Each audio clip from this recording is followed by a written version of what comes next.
L'association Cercle historique de la Ribère, basée à Navarrenx, est une association qui existe depuis 30 ans. Conçue à l'origine par des amoureux de nos vieilles pierres, ils ont commencé à travailler autour des sujets historiques, période essentiellement 14e, 16e siècle. Et puis petit à petit, le cercle s'est agrandi et aujourd'hui, c'est une association qui essaye de rayonner au travers de plusieurs domaines, donc tant sur le plan conférence que sur le plan salon du livre, que sur des chroniques que l'on édite chaque trimestre, mais aussi sur des manifestations telles que des reconstitutions historiques ou voire colloques. Nous sommes une association, loi 1901, et à la fois aussi éditeur d'ouvrages écrits par les membres de notre association. Et ces ouvrages parlent d'histoire, de patrimoine et de culture de notre région, ainsi que certaines biographies de personnages marquants de cette contrée. Nous sommes environ une centaine d'adhérents aujourd'hui, régulièrement suivis dans nos manifestations. Et Renate fait partie de celles qui viennent de nous rejoindre il y a peu, mais qui s'est énormément investie et qui nous aide dans tous les domaines de tout ce que nous pouvons mener. Il nous arrive aussi d'organiser des concerts qui ont donc lieu dans l'église de Navarrenx. Et récemment, nous avons eu des personnes qui se sont aussi investies pour Gurs et qui ont retrouvé des partitions qui existaient donc à l'époque quand il y avait des internements et qu'elles ont interprétées sur le piano. C'était extrêmement émouvant. Voilà. Bonjour à tous, je me présente, Pierre Martin. Depuis 2012, je tiens le blog Pilou Béarn, chronique d'un village béarnais, où je raconte ponctuellement des histoires, des anecdotes sur le patrimoine et la culture béarnaise. Et cette année, à l'occasion de la montée en Fédéral 2 du stade Navarrais Rugby, j'ai rédigé un ouvrage sur l'histoire du club, très documenté à partir de témoignages et d'archives de la République des Pyrénées. Voilà, un condensé d'histoire sur 261 pages. Cet ouvrage donc que j'ai rédigé en un peu moins de 2 ans est déjà mon 3e livre, un premier nommé Commandant Pierre Notet, héros de la Première Guerre mondiale, et un deuxième qui s'appelle Nul n'est prophète en son pays. Tous mes livres ont un rapport de près ou de loin avec le Béarn. Notre association, la mémoire du canton de Lagor et des Vallées, qui jusqu'à il y a quelques années, à sa création, c'était la mémoire du canton de Lagor et des Vallées du La.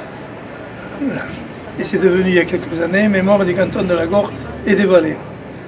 Fondée en 2002, nous essayons au travers de nos activités de parler du patrimoine, de la généalogie, de la vie dans nos villages, et en essayant de découvrir à travers les documents des archives départementales, des archives notariales, etc., de retracer un petit peu la vie de nos villages.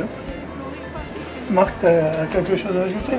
Après, donc, on a un site internet qui l'adresse https://mclvl.fr, où dessus vous allez pouvoir retrouver donc tous les dénombrements des villages avec un accès pour nos membres, un accès réservé qui permet de faire une généalogie plus élaborée sur à peu près plus de 120 villages de la partie béarnaise de notre département, la partie ouest Béarn.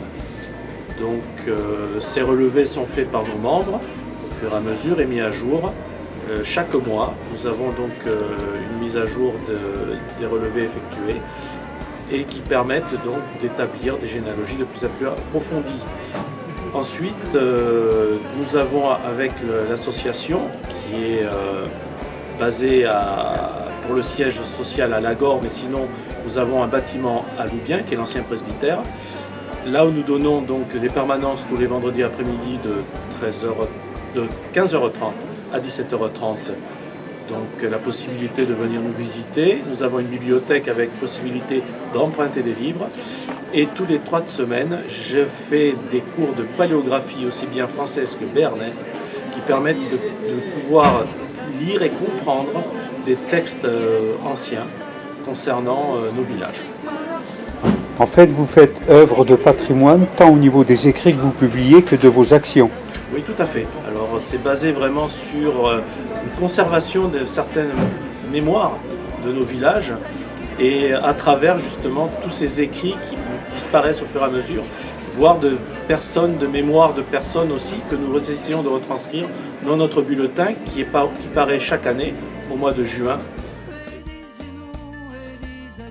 Eh bien, bonjour à tous. Oui, pour la première fois de ma vie, je fais un salon du livre. C'est un peu, c'est pas nous, c'est tout à fait nouveau pour moi.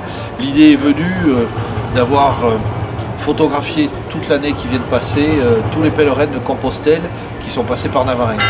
Donc c'est mon métier, je suis photographe donc à Navarinx et j'ai commencé en résumé avec William l'an dernier le 31 avril et j'ai arrêté le 31 octobre avec 1230 pèlerins photographiés.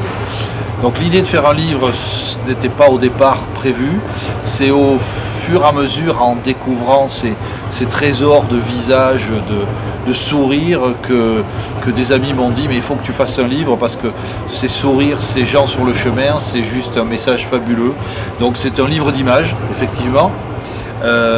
Avec des éditos quand même très bien écrits, d'un prêtre qui connaît très bien Compostelle, d'un professeur de faculté qui fait partie de l'Académie des chemins de Compostelle et de Madame le maire de Navarinx, parce que donc le projet c'est grâce à Navarinx que j'ai pu éditer ce livre. Et donc pour la première fois de ma vie, je suis donc au salon de livre de Navarinx et je remercie les organisateurs de m'avoir convié à cette journée.